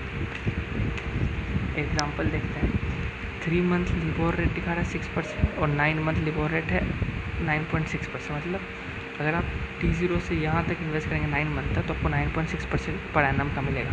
तो इसको per annum से आप 9 महीना के लिए निकाल लेंगे। अगर 9.6% पर एनम मिलता है तो 9.6 डिवाइड बाई 12 इंटू 9 तो 7.2% रहेगा 9 महीना के लिए। अब अगर आप 3 महीना के लिए इन्वेस्ट करेंगे ना खाली तो 6% मिलेगा, 1.5% तो 6% पर एनम मिलेगा, मतलब 1.5% 3 महीना के लिए। तो यहाँ पे एक ऐसा FRA रेट हो जिससे मेरा ये बराबर है। तो अब इसको कैसे करेंगे, 1 देखिए 1 + 7.2 था तो 1 + 7.2% 1.072 आया, ठीक है, इक्वल टू 1 + 1.5% तो आएगा 1.015 इंटू 1 + FRA। फिर ऐसे करके FRA निकालेंगे, FRA equal to 1.072 divide by इतना -1, फिर आपका जाएगा FRA 6 महीने के लिए इतना और इंटू 12/6 कर देंगे तो आपको पर एनम निकल जाएगा। ये एक और कह रहा है कि 4 महीने का लिबोर रेट 8.4, 12 महीना का है 12, कैलकुलेट करना है प्राइस ऑफ 4 वर्सेस 2 FRA। मतलब अगर आप 12 महीने के लिए इन्वेस्ट कीजिएगा तो 12% से मिलेगा, ये तो 12% से मिलेगा 12 महीना के लिए तो 12 ही रहेगा, और 4% के लिए कीजिएगा तो 8.4% पर एनम है, तो 8.4/12 इंटू 4 कर देंगे, हमेशा पर एनम पे ही रहता है ये सब। तो यहाँ पे वापस 1 + 12% तो 1.12 इक्वल टू 1.082 1 + 2.8% और इंटू 1 + FRA, तो FRA आएगा 1.1, तो इससे निकल गया आपका 8.9 इंटू 12/6 कर देंगे इंटू 8 महीना के लिए T4 में इन्वेस्ट किया था, ठीक है 8 महीना के लिए वापस है, 8 महीना का निकल गया इतना, तो पूरा साल का कितना होगा तो ये निकाल लेंगे। नेक्स्ट टाइप का क्वेश्चन देखिए, इसमें क्या कह रहा है ना कि पहला रूट से गए जो अल्टरनेटिव 1 है वो 12.5% आपको दे रहा है, सेकेंड रूट से गए 4 महीना के लिए तो वो दे रहा है आपको 4% पर एनम का, और थर्ड रूट में एक ऐसा रेट दे रहा है ना जिसके बाद आप देखिए अगर आप लिखा है think for a second that FRA rate is such that at T2 through T2 जो है T2 नहीं यहाँ T10 होगा, T10 थ्रू A2 अल्टरनेटिव 2 से आएगा तो हमको फाइनल में यहाँ पर मिल रहा है 108.75, पहला केस है ये, या फिर एक मिले 115.2। अगर देखिए ऊपर से जाएंगे तो 100 मान के चल रहे हैं, 100 + 12.5 इक्वल टू हो जाएगा देखिए, एंड हाउएवर थ्रू T1 तो हम लोग अगर जाएंगे तो कितना आएगा आपका 112.5 आ जाएगा आपका, 100 रुपीज़ मान के चल रहे हैं। मतलब अगर अल्टरनेटिव 1 से जाएंगे तो एट द एंड मिलेगा 112.5, अल्टरनेटिव 2 से जाएंगे पहला 4% है, एक ऐसा FRA रेट दिया हमको जिसके बाद मेरा 108 आ गया, तो हमको क्या करना चाहिए। तो अब देखिए हम लोग अगर FRA rate is such that we get 108.75 then we will borrow from alternative 2। क्यों बोरो करेंगे, अल्टरनेटिव 2 से हम बोरो करेंगे, हमको पेमेंट करना पड़ेगा 108.75 का, वो बोरो अमाउंट करके हम अल्टरनेटिव 1 में इन्वेस्ट कर देंगे, तो हमको फाइनल में मिलेगा 112.5 और हमको पे करना पड़ेगा 108.75, प्रॉफिट हो गया। सेकेंड है लिख रहा है FRA rate is such that कि हमको लास्ट में 115 मिल रहा है, तो हम लोग 8.2 जो है मतलब सेकेंड वाला जो है we will invest in A1, जो ऊपर वाला अल्टरनेटिव है वहाँ इन्वेस्ट करेंगे और बोरो करेंगे A2 से। तो A1 में इन्वेस्ट किए 100, अच्छा ये दूसरा ये अलग है, अगर 115.25 मिल रहा है तो अल्टरनेटिव 2 में इन्वेस्ट करेंगे 115 मिलेगा और ऊपर से बोरो करेंगे अल्टरनेटिव 1 से तो 112 पे करना पड़ेगा। यहाँ दिखा दे रहा लिखा है कि इन्वेस्ट करके 115.25 कमाएंगे, ठीक है, या अल्टरनेटिव 2 से गए, अल्टरनेटिव 2 से इन्वेस्ट किए 115.25 कमाए और बोरो करके अल्टरनेटिव 1 में बोरो की 112 कम देना पड़ा, तो 2.75 का प्रॉफिट आ गया। ये अपॉर्चुनिटी जो होता है ना बहुत कम टाइम पर भी होता है और आर्बिट्रेरी अमाउंट बहुत यूज होता है। यहाँ तो हम 100 रुपया का मान के हम लोग चल रहे थे, बहुत यूज होता है और बहुत कम टाइम के लिए होता है और बहुत पैसा मिलता है इसमें। अब देखिए, अगर एक एग्जांपल है, इसमें कह रहा है कि 4 महीने का लिबोर रेट है 12%, 10 महीने का है 15%, ठीक, और 6 महीने का निकालना 4 वर्सेस 10 FRA है, तो 6 महीना के लिए इन्वेस्ट किया। और अब वो क्वोटेड FRA जो है ना, उन लोग FRA क्वोट किया है 17/18% का, ठीक है। अब देखिए इसका कैसे निकालेंगे, 17/18% का है। अब पहला है ना, यहाँ पे देखिए 10 महीना से लिबोर रेट है 15% का, ठीक है। मतलब अगर हम रूट ए पहला रूट से जाएंगे, अगर समझ लीजिए 10 ऐसा एक रूट है जो वहाँ पे बनाते थे, ये एक रूट है। अगर हम पूरा 10 महीना के लिए यहाँ पे इन्वेस्ट मतलब कुछ भी लिए, इन्वेस्ट किया, बोरो किया, तो हमको यहाँ इंटरेस्ट मिल रहा है 15% का। और अगर हम तोड़ के किए, पहला 4 महीना का हमको दे रहा है 12% का, और फिर बाकी का यहाँ पे ये दे दिया है 12/18 का। तो हमको क्या करना चाहिए, देखिए जब आपका ये ज़्यादा हो ना, 15 जैसे यहाँ दिया हुआ है, अगर ये दोनों ही आपका ज़्यादा हो, ठीक है, देखिए यहाँ लिखा, अगर FRA ज़्यादा हो तो इन्वेस्ट कीजिए हमेशा, और अगर कम हो तो बोरो इन्वेस्ट हो कीजिए। अब देखिए मान के चल रहे हैं 15 रुपया का 15% दे रहा है, ठीक है आपको। अगर आप 17 यहाँ देखिए 17 और 18 मतलब क्या होता है, 18 पे आप बोरो कर सकते हैं, 17 पे आप इन्वेस्ट कर सकते हैं, ठीक। अब मैं क्यों बोल रहा हूँ कि अगर FRA ज़्यादा हो तो इन्वेस्ट करना चाहिए, आपको 15 मिलेगा। अगर आप बोरो कर लीजिए, सॉरी आप बोरो कीजिएगा 18% पे, यहाँ पे भाई अल्टरनेटिव 2 में आप 18% पे बोरो कर रहे हैं, भाई यहाँ तो आपको 15% में बोरो का मिल रहा है, तो बेटर इन्वेस्ट करना। तो अब इसको निकालते कैसे, देखिए कैसे क्या प्रॉफिट कैसे निकाला आता है। तो हम लोग इसलिए बोरो किए, पहला जो अल्टरनेटिव है ना उसमें हम लोग बोरो करेंगे 1 लाख रुपया 10 महीने के लिए 15% से, क्योंकि 15% लिया था। तो हम लोग का आउटफ्लो कितना आएगा, आउटफ्लो T10 का आएगा 1 लाख प्लस इंटरेस्ट 1,12,500 आउटफ्लो होना पड़ा। पहला रूट से हम बोरो किए 1 लाख रुपया, अब जो 1 लाख रुपया पहला रूट से बोरो किया हम 1 लाख रुपया का, उसी को हम सेकेंड रूट पे इन्वेस्ट कर दिए। सेकेंड रूट पे इन्वेस्ट किए 1 लाख रुपया, 1 लाख रुपया बोरो किए थे ना, 1 लाख रुपया सेकेंड रूट में इन्वेस्ट किए 4 महीने के लिए 12% से, और फिर FRA के लिए एग्री कर दिए। FRA के लिए एग्री करेंगे तो 17% मिलेगा। फिर बाकी से लिखा है क्वोटेड FRA रेट एट T4, मतलब 4 से लेकर 6 तक का 17% मिलेगा। तो 17% का FRA मतलब इनफ्लो तब कितना आया मेरा, 1 लाख रुपया प्लस 12 × 12 4, इतना रुपया हमको मिल जाएगा eight the end of T4 पे। फिर इसको हम वापस री इन्वेस्ट किए 6 महीना के लिए 17% से, तो प्लस 17% निकाले मतलब इतना। तो इनफ्लो मेरा आया इतना, हमको इनफ्लो होगा इतना 1,12,840 का इनफ्लो हुआ अल्टरनेटिव 2 से, और अल्टरनेटिव 1 में हमको आउटफ्लो हुआ था 1,12,000 का। तो आर्बिट्रेरी प्रॉफिट कितना आया 1,12,850। अगर नेक्स्ट अब कह रहा है कि आपका 14 और 15% है। अब देखिए या तो ये दोनों कम रहेगा तो दोनों ज़्यादा है। इसमें देखिए 15% आपका चल रहा था, वो दोनों इसमें कम ही आ रहा है, तो इसलिए इस बार क्या करेंगे, दोनों कम आ रहे हैं या बराबर आ रहा है, देखिए कम आ रहा है तो इस बार बोरो करेंगे, तो इसमें बोरो करेंगे। अब हम देखिए यहाँ पे केस 2 में क्या किया, देखिए अच्छा हाँ केस 2 में लिखा है T4 इंटरेस्ट रेट। अब अगर आप पूरा 10 महीना की इन्वेस्ट कीजिएगा तो 12.5% देना पड़ेगा। यहाँ पे भी वैसे ही था, इंटू 10 अब 15% पढ़ाना था 10 महीना के लिए निकालने से, तो 12.5%। अब यहाँ कह रहा है कि यहाँ का यहाँ तक का 4% है, 12% था शायद ना, हाँ 12% था, उसको 4 महीना के लिए 4%। यहाँ एक ऐसा FRA रेट निकालना है, यहाँ पे FRA रेट अब दिया हुआ है 14 और 15, मतलब या तो आप बोरो कीजिएगा तो 15, इन्वेस्ट कीजिएगा तो 14, ठीक है। तो क्या करना चाहिए, अब हम पहले यहाँ पे हम बोले कि कम आएगा तो बोरो करेंगे, तो इस बार हम लोग बोरो करेंगे 1 लाख रुपया अल्टरनेटिव 2 पे। बोरो 1 लाख रुपये, पहले बोरो होगा फिर इन्वेस्ट होगा, तो पहले बोरो करते हैं, पहले बोरो करेंगे अल्टरनेटिव 2 पे 4 महीना के लिए, फिर वही अमाउंट को 12%, क्योंकि हम 15% सॉरी, फिर वही अमाउंट को 15% पर एनम पे 6 महीना के लिए कर देंगे, फुल ऑन फॉर 6% एट 15। तो आप आउटफ्लो निकालेंगे कैसा होगा, 1 लाख इंटू 1 + 4%, 4 महीना के लिए 4% है, इंटू 1 प्लस इंटू या इंटू करके डायरेक्ट ही निकाल दिया आउटफ्लो कितना आएगा। तो 1 लाख इंटू 1 + 4% मतलब 1.04 इंटू 15% पर मंथ का 12 महीने के लिए 6 महीने के लिए कितना हो जाएगा 7.5। तो 1 + 7.5 1.0 ये तीनों को इंटू कर दिया, इतना आपका आउटफ्लो आएगा। अब हम इसी को इन्वेस्ट कर देंगे पहला में। तो बोरो जो 1 लाख रुपये बोरो किए थे उसको इन्वेस्ट कर देंगे 10 महीना के लिए 15% पर एनम। तो कितना देगा हमको, इतना इनफ्लो मिल जाएगा, इतना इनफ्लो मिल रहा है, इतना आउटफ्लो हो रहा है। तो जो प्रॉफिट जो बीच का बचा वो मेरा आर्बिट्री प्रॉफिट आ गया। अब देखिए, अब अगर आपका 15% दिखा रहा था रूट पे, पर अगर आपका कोई ऐसा रेट आ रहा है जो कि 15 मतलब ना कि उससे ज़्यादा है ना उससे कम है, इस पर हम लोग को कोई आर्बिट्री गेन होगा ही नहीं। एक बता रहा हूँ कैसे, समझ लीजिए 15% है, रूट 1 है 15% का, ठीक है। अगर आप 17%, ठीक है, 17% से बोरो कीजिएगा, मतलब 17% से बोरो हो जा रहा है आपका, बाकी सबको 15 पे मिल रहा है, आपके लिए ख़राब है।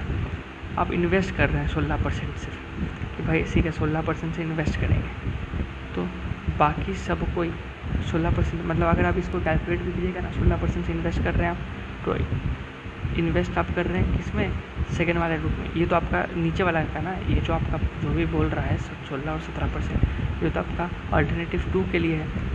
अगर आप 16% से इन्वेस्ट कीजिएगा ना, तब भी अगर आप देखिएगा ना, तो इससे आप इन्वेस्ट कीजिएगा, अल्टरनेटिव 2 से इन्वेस्ट कीजिएगा 16% का बाकी 6 महीना के लिए, और अल्टरनेटिव 1 से आप इन्वेस्ट बोरो कीजिएगा पहले, तो देखिएगा आपका बोरोइंग अमाउंट जाता है, इन्वेस्टमेंट अमाउंट कम आएगा, आपको लॉस हो जाएगा उल्टा।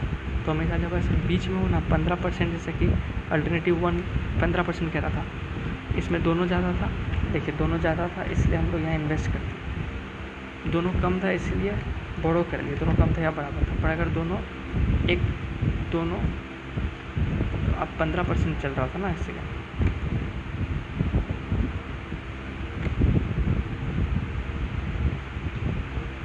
अगर आप इस पे देखिए, हाँ, तो आपको कोई आर्बिट्री गेन नहीं मिलेगा 15%। ये दोनों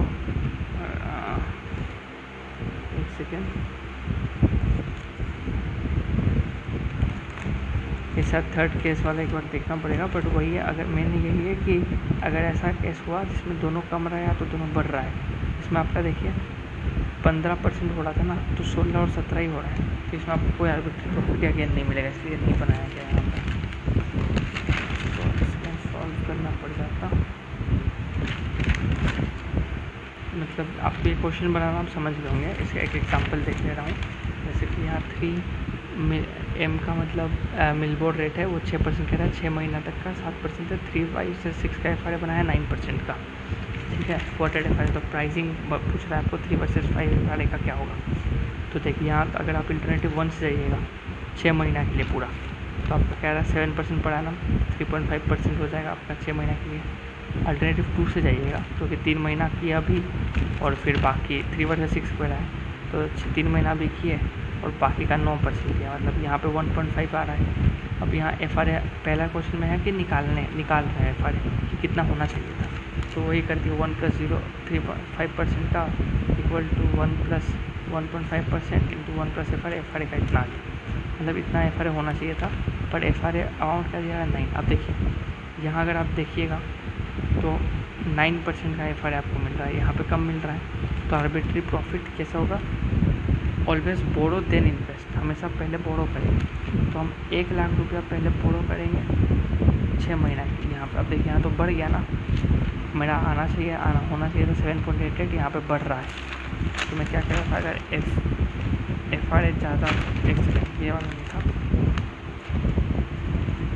FRA मेरा आना चाहिए था 7.88 का, तो बढ़ा दिया मेरा 9% का कर दिया, ठीक है। तो देखिए FRA जो है कम है आया है इस बार मेरा, तो इस बार हम लोग बोरो करेंगे। तो देखिए कैलकुलेशन हो गया, फिर आप नॉर्मली देख के कर लीजिएगा ना। अगर आप देखिए अगर आप बोरो नहीं कीजिएगा, अगर आप समझ लीजिए यहाँ पे इन्वेस्ट कर देते तो आपका लॉस आ जाएगा। तो इसलिए पहले यहाँ पे बोरो किए, पहले हम बोरो किए 1 लाख रुपये का 6 महीना के लिए 7% पर एनम, तो इतना रुपया मेरा आउटफ्लो आया। नेक्स्ट हम क्या किए, उस बोरो अमाउंट को इन्वेस्ट कर दिए। 1 लाख रुपया पहला 3 महीना के लिए किया 6% पर एनम से, और फिर 9% पर एनम से बाकी 3 महीना के लिए 1 लाख इंटू 1.015, मतलब ये 3 महीना का एडजस्ट कर लिए 6% को, 9% को भी 3 महीना का एडजस्ट कर लिए, इतना इनफ्लो हुआ। तो आर्बिट्री प्रॉफिट कितना है, अगर थोड़ा भी डिफरेंस हुआ तो आर्बिट्री प्रॉफिट हमेशा होता है, आर्बिट्री प्रॉफिट हो या फिर लॉस हो जाएगा, थोड़ा भी डिफरेंस आने पे। तो इतना माइनस इतना कर दिया, आपका प्रॉफिट आ गया आर्बिट्री प्रॉफिट।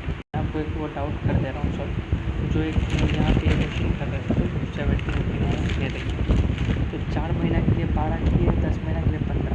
तो पहले हम लोग कैलकुलेट करेंगे अपना एफ मतलब होना कैसे है एफ जिससे दोनों रूप में जाएंगे तो बराबर है। मतलब एक तो या तो 10 महीना के लिए पूरा इन्वेस्ट करो, या तो पहला 4 महीना और वापस 6 महीने के लिए 6 महीने का जो 4 वर्सेस 10 एफ वाला जो रेट आएगा, एक ऐसा रेट हमको पहले जानना है जिससे दोनों बराबर है। तो वापस कैलकुलेट किए वैसे ही 1 + 1.25 मतलब जो भी था कैलकुलेशन वो करें तो आपका एफ रेट आना चाहिए था 16.35। अब ये 16.35 से कम है, देखिए 16.35 से दोनों ज़्यादा है, तो ज़्यादा है यहाँ देखिए क्या है, अगर एफ रेट ज़्यादा हो तो इन्वेस्ट करेंगे, इसलिए यहाँ इन्वेस्ट किए थे। अगर दोनों कम है तो हम लोग बोरो करते थे, बोरो किए थे सेल्स, ये केस 1 इन्वेस्ट किए थे और केस 2 में बोरो किए थे। और अगर बोरो किए थे मतलब ये अल्टरनेटिव 2 की बात कर रहा हूँ, अगर जो आपका यहाँ पे आपका एफ रेट आया है 16.25, अगर दोनों इससे ज़्यादा है तो आप अल्टरनेटिव 2 है जिसमें तोड़ के आप कर रहे हैं उसमें आप इन्वेस्ट कीजिएगा, और अगर कम है उसमें तोड़ के आप कर रहे हैं उसमें आप बोरो कीजिएगा। सॉरी हाँ, एफ अगर कम है, और अगर 16.25 आया था दोनों के बीच में है तो आपको ना आर्बिट्री गेन होगा ना आर्बिट्री प्रॉफिट होगा। देखिए वो तो आपको 16.35 से मिलता, अगर आप इन्वेस्ट कीजिएगा, समझ लीजिए आप इन्वेस्ट करना है तो सबको 16.35 से इन्वेस्टमेंट मिलेगा, बाकी लोग को इन्वेस्ट की आपको देखिए 16.35 पड़ा नाम आया। तो अगर आप इन्वेस्टमेंट वाला सुनेंगे कि भाई आप इन्वेस्ट करना चाह रहे हैं तो आपको 16.35 पे इन्वेस्टमेंट मिलेगा, बाकी लोग को मिलेगा कितना 16, पर आप तो बोरो कर चुके थे। ये कैसे होता है, अगर दोनों का बीच में आएगा इसको आप सॉल्व करके देख सकते हैं वापस। पर अगर जो एक्चुअल एफ रेट है दोनों के बीच में आ रहा है तो आपको कोई भी गेन या लॉस नहीं होगा।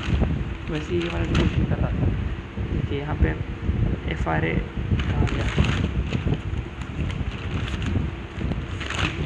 ये वाला जो था इसमें देखिए 6.7 का एफ 9 दिया था, पहले हम अपना कैलकुलेट करके आए तो 7.88 है, मतलब 7.88 मेरा आ रहा है। अब 7.88 से ये 9 वाला कंपेयर करेंगे, 9 ज़्यादा है मतलब एफ रेट ज़्यादा है तो हम लोग अल्टरनेटिव 2 में इन्वेस्ट कर देंगे। तो यहाँ पे देखिए पहला अल्टरनेटिव में बोरो किया, पहला अल्टरनेटिव में बोरो किया 1 लाख रुपया, एक कितना में और जो मेरा 2 भाग हुआ है उसमें इन्वेस्ट कर दिया। समझ आएगा, मतलब जो भी आपका एक्चुअल यहाँ पे एफ आया है उसको हम लोग एफ उससे कनेक्ट करके यहाँ पे एक ही रेट किया था, एक सेकंड यार पंखा इतना चल रहा है, यहाँ तो 2 रेट दिया था 16.25 है तो दोनों से देखिए दोनों ज़्यादा है तो हम क्या किए, ज़्यादा मतलब वापस ज़्यादा मतलब क्या था, अगर एफ रेट आपका ज़्यादा दे रहा है तो इन्वेस्ट कर दीजिएगा, अगर एफ रेट आपका कम दे रहा है तो बोरो कर दीजिएगा। अगर बीच में तो कोई आर्बिट्री लॉस नहीं होगा, नॉर्मल सा बात है। अगर आप ज़्यादा वाला में करेंगे दोनों ज़्यादा है आपसे, मतलब सबको अगर आप एफ बनवा रहे हैं तो आपको ज़्यादा में मिलेगा, बाकी सबको कम में मिलेगा। देखिए यहाँ पे जो बीच वाला है ना उसको बता दे रहा हूँ, अगर आप 16-17 वाला बनाए तो और आपका एफ रेट आ रहा था 16.35, अगर आप इन्वेस्टिंग का बनाते हैं तो आपको 16% से मिलेगा, क्या एफ कॉन्टैक्ट बनाए आपको 16% से मिलेगा, उन लोग सबको 16.35% से मिल जाएगा। ठीक, अगर आप बोरो का बनाते हैं तो आपको बोरोइंग मिल रहा है 16.35 का बोरोइंग का इंटरेस्ट, उन लोग को मिल जाएगा 7, अच्छा सॉरी आपको मिल रहा है 17 का, उल्टा बोल रहा था मतलब आपको मिल रहा है 17 का बोरोइंग और लोग को मिल रहा है 16.35 का, तो आपके लॉस है। अगर दोनों ज़्यादा हो जाता है जैसे कि तो मेरे को रखा करते हैं दोनों ज़्यादा हो, जैसे कि यहाँ 16.35 आया था और दोनों ज़्यादा है तो पहले बोल रहा हूँ जो अगर आप समझ लीजिए बोरो कर रहे हैं, बोरो करने पे आपको हायर रेट लगेगा, मतलब आपको 18% पर एनम से देना पड़ जाएगा ब्याज और बाकी लोग को 16.35 से मिलेगा। तो इससे बढ़िया इन्वेस्ट करते हैं, तो इन्वेस्ट करेंगे अगर आप 17% से इन्वेस्ट कर रहे हैं आपको 17% मिलेगा, बाकी सबको 16.35 मिलेगा। तो इसलिए अगर ज़्यादा हो तो इन्वेस्ट करें, कम हो तो बोरो कीजिए, और अगर दोनों के बीच में आए तो कुछ होगा ही नहीं, आपका लॉस होगा, आर्बिट्री गेन होगा ही। तो इसलिए वापस वही हुआ, ये वाला क्वेश्चन है, यहाँ 9% दिया था, निकाले हम 6.7, मतलब हम एफ कर लिए 9 का, मतलब हम ज़्यादा का कर लिए। यहाँ पे मिलेगा उसको, जो भी यहाँ पे लोग आएगा बाकी सबको 7.8 मिलेगा, हमको 9 पे मिलेगा। तो हमको यहाँ पे इन्वेस्ट करना चाहिए या फिर बोरो करना चाहिए? हमको हमेशा इन्वेस्ट करना चाहिए। तो सेकेंड रूट पे इन्वेस्ट करेंगे, यहाँ पे इन्वेस्ट करेंगे। पहले यहाँ पे लिख दिया ऑलवेज बोरो देखेंगे, इसलिए पहले बोरो किए पहला रूट से 1 लाख और फिर इन्वेस्ट करना। नेक्स्ट हम लोग देखेंगे वो है वैल्यूएशन ऑफ एफआरए या मार्केट वैल्यू ऑफ एफआरए।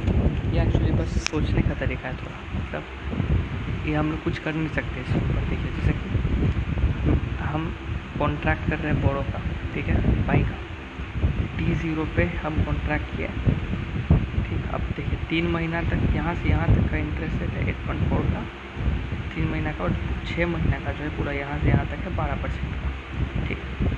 तो हम एक कॉन्ट्रैक्ट किए, बोरो का कर दिया कॉन्ट्रैक्ट, यहाँ ये जो नीचे वाला है यहाँ पे बोरो का कॉन्ट्रैक्ट कर दिया।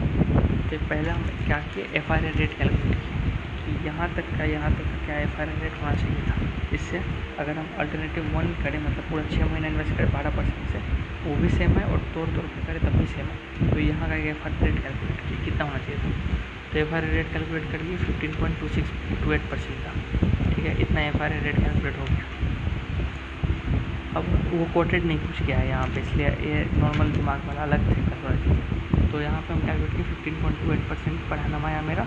यहाँ का एफआरए रेट तब 336, ये जो 3 महीना का है, ये एफआरए रेट इतना आया, जिससे हम लोग का अल्टरनेटिव का सेम वैल्यू आया एंड। फिर हम T1 पे जब हो गया तब हम सोचे कि अगर हम आज करते, मतलब 1 महीना पहले ना करते हो, अगर हम आज करते तो आज अगर करते तो वो क्या होता, कितना पेमेंट करना पड़ता, इंटरेस्ट क्या होता। पहले हम देख चुके हैं ये बोरो का कॉन्ट्रैक्ट बन रहा है। तो अगर आज हम इंटरेस्ट देख रहे हैं ना, तो जो 2 महीना के लिए अगर हम करेंगे 7.5 का है, वो पूरा 5 महीना के लिए करेंगे तो 9.6 का आ रहा है। आज अगर हम खड़ा होकर अपना इंडिया देखें तो हम वापस एक और बार यहाँ का एफआरए निकाले, 2 वर्सेस 5 एफआरए निकाले इधर का वापस। तो जब हम निकाले 1 + 0.5 नॉर्मल निकाले, एफआरए ये था 10.95, प्राइसिंग ऑफ एफआरए 10.95 आया। देखिए पहले हम T0 पे किए थे तो मेरा एफआरए यही था 3 से लेकर 6 महीना तक का ही 12.15.28 आ रहा था। मतलब हमको इतना का इंटरेस्ट पेमेंट करना पड़ेगा बोरो करेंगे तो, बोरो का रेट है। पर हम जब T1 पे गए ना, अगर T1 पे गए तो हम देख रहे हैं यहाँ तक का, यहाँ से यहाँ तक वही 3 महीना का। अब एफआरए रेट आ रहा है 10.05। मतलब अगर हम 1 महीना इंटरेस्ट रेट कम गया तो जो वैल्यूएशन ऑफ एफआरए होता है, अगर देखिए आप लिखा है, अगर आज बनाते तो 10.95 आता है T1 पे। अब हम आ गए, अगर आज बनाते 10.95 आता, इसे देना पड़ता है इंटरेस्ट सुनना। बट T0 पे बनाए थे तो 12.85 से बनाना पड़ेगा, मतलब ज़्यादा पेमेंट करना पड़ेगा। तो आपका हाफ बन गया। मार्केट वैल्यू इसका है तो जो बन गया, क्योंकि आप T0 पे बनाए तो आपको ज़्यादा इंटरेस्ट पेमेंट करना पड़ रहा है, अगर T1 बनाए तो कम। मार्केट वैल्यू ऑफ एफआरए निकालेंगे तो क्या होगा, जो भी डिफरेंस अमाउंट है इतना इंटू प्रिंसिपल अमाउंट इंटू 3 महीना के लिए था T3 से T3 मतलब 10,800 रुपया इतना एक्स्ट्रा पे करना पड़ेगा हमको। अगर T1 पे बनाते एग्रीमेंट तो इतना इंटरेस्ट ही पेमेंट करना पड़ता, क्योंकि T0 पे बनाया है तो इतना इंटरेस्ट पेमेंट करना पड़ेगा, इसलिए 10,825 रुपया का एक्स्ट्रा पेमेंट करना पड़ेगा, क्योंकि हम T0 पे बनाए। रियल में हम इसका कुछ करने से लिखा है, रियल में आप कुछ नहीं कर सकते, एज एग्रीमेंट बन गया है। ये इन्फो ट्रेंड एनालिसिस में काम आएगा। मतलब अभी हम ट्रेंड देख ऐसा है, नेक्स्ट टाइम हम क्या करेंगे, नेक्स्ट टाइम हम ये गलती नहीं करेंगे, नेक्स्ट टाइम हम T1 पे ही बनाएंगे। देखा ये इन्फो ट्रेंड एनालिसिस में यूज़ होगा कि नेक्स्ट टाइम से ऐसा गलती ना हो। ठीक है, नेक्स्ट एक और हम लोग कर लेते हैं। ये है क्वेश्चन नंबर 11, बुक से मैं करवा रहा हूँ डायरेक्ट। तो देखिए 6 मंथ का रिपोर्ट रेट है 5%, 12 का है 6.5, एफआरए कोट किया है इतना। अब इसमें है कि आपका कोई आर्बिट्री प्रॉफिट है कि नहीं। तो पहले समझ लीजिए अगर आप 12 महीना के लिए करेंगे तो 6.5 देना पड़ेगा, 6 महीने के लिए तो 5% बढ़ाना पड़ा। तो एक्चुअल में एफआरए होना क्या चाहिए था कि मेरा बड़ा पहले वो कैलकुलेट करेंगे। तो वापस कैलकुलेट कर लिए 1.065, ये तो पूरा 12 महीना का है, ऐसे तो आना चाहिए था 7.8। और कोट किया है 6, मतलब दोनों कम किया है। तो वो क्या करना चाहिए, कम किया है तो हम लोग ये हम लोग को मिलेगा, याद रखिएगा ये आना चाहिए था, पर हम लोग को ये मिलने वाला है। मतलब अभी आ रहा है, फ्यूचर में 7.8 हो जाएगा, हम लोग को मिलेगा 5.6 का ही। हम लोग को क्या करना चाहिए, हम लोग को लेना चाहिए बोरो। हम लोग कम में लेंगे, बोरोइंग रेट में लेंगे। मैं बताया था कि ऐसे अगर ऐसा रहे तो सबसे ज़्यादा वाला बोरो रेट होता है, कम वाला इन्वेस्टमेंट रेट होता है। हम लोग 6.75 में बोरो करेंगे 6 महीना बाद, और बाकी लोग 7.8 महीना में बोरो करेंगे, हम लोग का फ़ायदा है। तो वापस इसमें आउटफ्लो कैलकुलेट करेंगे, मतलब यहाँ पहले हम लोग बोरो करेंगे 5-6 महीना के लिए 5% पर एनम से, उसके बाद वही अमाउंट को बोरो करेंगे हम लोग नेक्स्ट 6 महीना के लिए 6.75% से। तो ये तो यहाँ निकाल दिए 0.5% का हाफ किए, फिर 6.75 का हाफ करिए 1.03 इंटू तीनों को कर दीजिएगा, तो आपका ये आ गया आउटफ्लो। इनफ्लो है मतलब चैनल 1 जो था 1 साल में, इसमें हम लोग इन्वेस्ट कर देंगे 1 लाख रुपये, इतना आर्बिट्री प्रॉफिट आ गया। ये डॉलर में तो उसको रुपीज़ हो जाएगा। अब नेक्स्ट एक है speculation with FR, example number 14 में देख लीजिए, मतलब एग्जाम्पल ही क्वेश्चन नंबर 14 बुक में, उसमें भी मिल जाएगा। तो इसमें कह रहा है कि वी बिलीव, मैं एक बार क्वेश्चन देख लेता हूँ पहले। देखिए इसमें हम लोग एफआर रेट हम लोग को मिला है 4.75, इसमें कोई ये नहीं है, मतलब वो वाला ऐसा टाइप का जो रहता है ना, ये नहीं दिया है, सीधा दिया है 4.75 का आपको एक एफआर रेट मिलेगा। हम लोग को लग रहा है एक T3 मतलब 3 महीना के बाद, हम लोग को लग रहा है कि 3 महीना बाद ना 5.125 हो जाएगा। तो हम लोग को क्या करना चाहिए, आप देखिए हम लोग को मिलेगा 4.7 का, हम लोग को लग रहा है 3 महीना बाद बढ़ जाएगा, तो हम लोग को बोरो करना चाहिए, बढ़ रहा है तो लिखा है there is an FR contract to cheaper than actual interest rate, so at T3 we will buy FR, मतलब बोरो करेंगे। अगर फिर वही बोरो करेंगे तो फिर एक second, if price believe of speculator correct होता है तो सेटलमेंट अमाउंट पहले, तो हम लोग का क्या प्रॉफिट आना चाहिए, तो सेटलमेंट अमाउंट, इसमें हम लोग एफआरए कॉन्ट्रैक्ट ये है, मतलब ले नहीं रहे एक्चुअल डेट में, एफआरए कॉन्ट्रैक्ट है, सेटलमेंट करेंगे, तो यहाँ सेटलमेंट अमाउंट रिसीव किए इतना, मतलब इतना रुपीज़ सेटलमेंट हो जाएगा, ये रहा आंसर। बस एक और इलस्ट्रेशन है तो देख लेते हैं एक बार, जो कि एग्जाम्पल नंबर 11। एग्जाम्पल नंबर 11 देखिएगा, तो यहाँ पे आपका बिड और आस्क है। आस्क मतलब क्या हो, मांग रहे हैं तो लोन हो गया, बिड मतलब इन्वेस्ट हो गया। अब ये बहुत ही आसान सा क्वेश्चन है, पहले calculate highest and lowest FRA करना है, तो हम पहले बिड से कर ले रहे हैं, आप वो छोड़िए, आप पहले बिड से एफआरए कैलकुलेट कर दीजिए। तो यहाँ पे कैलकुलेटिंग प्राइसिंग ऑफ एफआरए, ये बिड से किया, तो बिड का जो रेट दिया था पूरा 9 महीने का इतना, 3 महीने का इतना, एफआरए आया इतना। फिर अब किए आस्क से आया इतना, अब आस्क से हमेशा ज़्यादा आता है, बोरोइंग रेट हमसे ज़्यादा रहता है इससे, तो ये आपका हाईएस्ट रेट हो गया। देखिए हाईएस्ट एफआरए रेट 4.53 और लोएस्ट रेट आ गया आपका 4.36, पहला वाला बन गया। सेकेंड आपसे पूछ रहा है कि एज्यूम द मार्केट रेट होता है 4.2, अब 4.2 होगा मार्केट रेट, ठीक है, मतलब ये होगा, हम लोग को ये मिलेगा, देश तो ये होगा कि नहीं, तो आर्बिट्रेज प्रॉफिट हुआ कि नहीं। तो देखिए सबको 4.2 से मिलेगा फ्यूचर में, T3 में हम लोग को अगर इन्वेस्ट करेंगे तो इतना से मिलेगा, बोरो करेंगे तो इतना में मिलेगा। 4.2 में अगर हम लोग इन्वेस्ट करें, देखिए यहाँ पे हम लोग को जो मिलेगा वो बढ़ा हुआ है एफआरए रेट, तो हम लोग यहाँ इन्वेस्ट करेंगे, मतलब सबको इन्वेस्टमेंट में 4.2% मिलेगा रिटर्न, और हम लोग को 4.53 का रिटर्न मिलेगा। Absolutely FRA rate is greater than FRA mark then we will borrow. एक सेकेंड,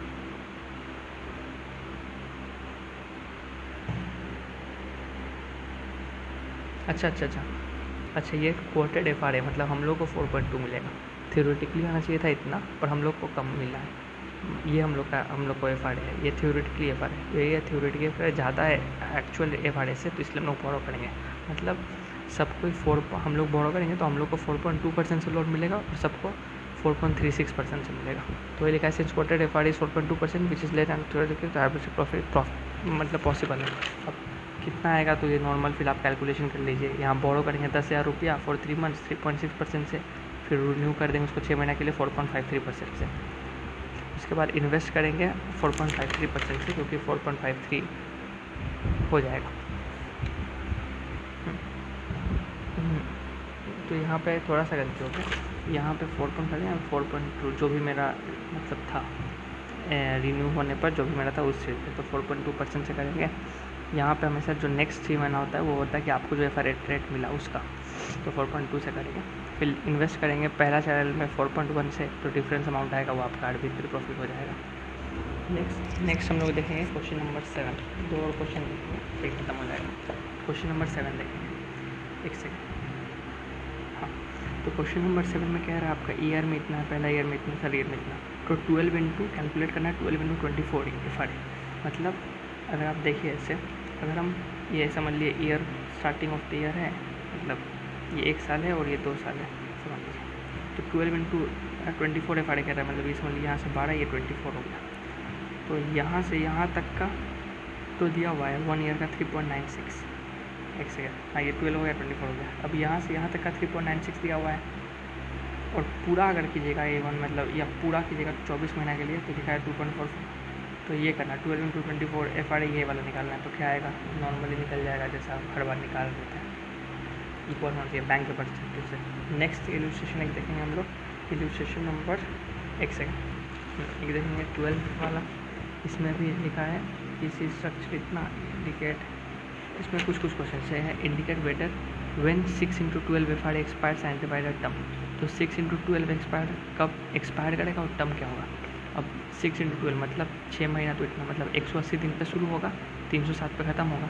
तो लिखेंगे कि 180 डेज में, मतलब ये जो लोन लिए हैं ये आफ्टर 180 डेज चलेगा और एक्सपायर करेगा 360 डेज में। अब लिखा कैलकुलेट द रेट, मतलब calculate the rate treasury report, मतलब 6 × 12 का FRA मतलब समझ लीजिए ऐसे कुछ है, ये 6 है ये 12 है, या यहाँ 180 डेज़ के हिसाब से 180 और 360, मतलब ये 6 महीना हो गया या 12 महीना हो गया। तो यहाँ तक का रेट कितना दिया है 5.95, यहाँ से यहाँ तक का कितना दिया है 5.70। तो ये 6 × 12 FRA निकालना है, ये निकालना है। थर्ड में सपोज ट्रेजरी मतलब 45 डेज लेटर, अब समझ लो 45 days later interest rate show कर रहा है आपको, ये वाला हो गया आपका स्पेकुलेशन टाइप का। मतलब समझिए यहाँ पे 45 डे के बाद, अब यहाँ से यहाँ तक का, अब यहाँ 180 तक, अब कितना यहाँ तो 135 ही डेज होगा। तो यहाँ से यहाँ तक का 135 डेज जो है ये दिखा रहा है 5.9 का, और 315 यहाँ से यहाँ तक का अब दिखा रहा है 6.15 का। तो वापस से एक बार वो निकालेंगे, मतलब स्पेकुलेशन टाइप का हो गया। तो जैसे स्पेकुलेशन में किए थे ये अगर ऐसे दिया हुआ है तो फिर इसका भी FRA निकालेंगे, फिर कंपेयर करेंगे कि हम जो पहले 0 डेट पे लिए थे तब और जो 45 डेट पे लिए तब, दोनों का FRA कंपेयर करेंगे। और मतलब वही स्पेकुलेशन वाला जो हम बना रहे थे यहाँ पे, इससे यहाँ तो नहीं है, स्पेकुलेशन वाला समझ के बना रहे थे, मतलब दोनों का rate minus rate, difference of rate दोनों का लेंगे, इनटू जो भी प्रिंसिपल वैल्यू है। यहाँ प्रिंसिपल वैल्यू कितना है, अच्छा ये तो कुछ वो निकालने के लिए, अच्छा पीछे है इसका, हाँ प्रिंसिपल वैल्यू दिया हुआ है इतना, किंतु वो प्रिंसिपल वैल्यू इंटू ये 6 महीना के लिए है ना कॉन्ट्रैक्ट 180 से 360 के लिए, तो इंटू 6/12, तो जो डिफरेंस अमाउंट आएगा वो आएगा मेरा, समझ लीजिए थर्ड वाला आंसर कि इंटरेस्ट रेट का डिफरेंस है क्या आया मेरा। मतलब ये तो अब हम सोच सकते हैं स्पेकुलेशन टाइप का है। नेक्स्ट एक और लास्ट देख लेते हैं, यह है इलस्ट्रेशन नंबर 19 देख ले रहे हैं। इलस्ट्रेशन 19 आप एक बार पढ़ लीजिए। इसमें देखिए क्या कह रहा है कि आप अगर पूरा फुल ईयर के लिए करें, मतलब 9 महीना के लिए, तो आपका इंटरेस्ट पड़ रहा है इतना, और अगर आप पहले 6 महीने के लेंगे तो इतना करेंगे, फिर FRA निकालना, तो FRA निकाल लिए 5.15 आ रहा है। अब 5.15 आ रहा है और मेरा 6 × जो हमको मिलेगा वो इतना दिया हुआ है। अब देखिए 5. अगर हम बिड करेंगे, बिड मतलब क्या बोल रहा था मैं, इन्वेस्ट करेंगे तो इतना मिलेगा, आज करेंगे तो हम लोग को इन्वेस्ट करना चाहिए, क्योंकि FRA कोटेड आ रहा है इतना, मतलब होना चाहिए था इतना, पर हमको लोग को मिल रहा है इतना, तो बाकी लोग को मिलेगा 5.15% पे, हम लोग को मिलेगा 10.48% पे। तो वही है, bank should not take the deposit. यहाँ पे लिखा था कि बैंक को डिपॉजिट लेना चाहिए कि नहीं, ये देखिए मतलब उस पर इन्वेस्ट करना चाहिए, करेगा कि नहीं, तो लिखे हैं यहाँ पे bank should not take the deposit as there will be arbitrage profit, someone will buy someone होगा, समवन यहाँ पे someone will get 10.48% per annum interest on investment at 6 × 9 FRA, whereas he should have get 1.5, अगर 1.5 मिलना चाहिए था उसको, but 10.48 मिलेगा, तो आर्बिट्रेरी प्रॉफिट हो जाएगा। इसलिए बैंक को ये इन्वेस्टमेंट नहीं लेना चाहिए। बस इसी के साथ हम लोग का ये वाला चैप्टर भी खत्म हो गया। मैं एक और यहाँ पे एक सरल डिटेल बता दे रहा हूँ जो कि थोड़ा हेल्पफुल होगा, वो है कि एक सेकेंड, मैं वही बता रहा था कि जब आप नेक्स्ट निकालते हैं ना FRA, मतलब जैसे कि यहाँ पे ये वाला जो क्वेश्चन अभी मैंने किया, यहाँ पे निकालने में जो भी था, मतलब एग्जाम्पल बता दे रहा हूँ वापस से एक बार। जो हम लोग यहाँ पे FRA निकालते हैं, यहाँ वाला एक दूसरा एग्जाम्पल देते हैं, एक सेकेंड। समझ लीजिए ये वाला एग्जाम्पल था कि लिबोर इतना कह रहा है, ये जो पहले एक बता रहा था। अब समझ लीजिए FRA आना चाहिए था 7.8 का, कोट कर रहा है इतना और इतना का। तो जब हम ये निकालेंगे ना, तो मतलब अब देखिए हम यहाँ पे क्या किए, क्योंकि ये क्या हो रहा है, कम रहा है, तो हम यहाँ पे बोरो करेंगे, ये वाला हमको मिलने वाला है, याद रखिएगा, ये रेट हमको मिलेगा, ये हो जाएगा, तो ये बोरो कर लिया। अब बोरो जब किया ना तो ये वाला रेट जो हमको मिलने वाला है उसी रेट पे करेंगे, इसलिए यहाँ पे 6.75 का हाफ क्योंकि 6 महीना का था तो ये किया। ये वाला रेट फिर यूज़ नहीं आएगा, ये वाला रेट बस हम देखने के लिए किए थे कि भाई इस रेट से क्या होगा। बाकी ये रेट, ये वाला जोड़ या ये वाला जो भी आप इन्वेस्ट करिए बोरो वो रेट यूज़ आएगा। बस इसी के साथ हम लोग का ये चैप्टर कंप्लीट होता है। Thank you.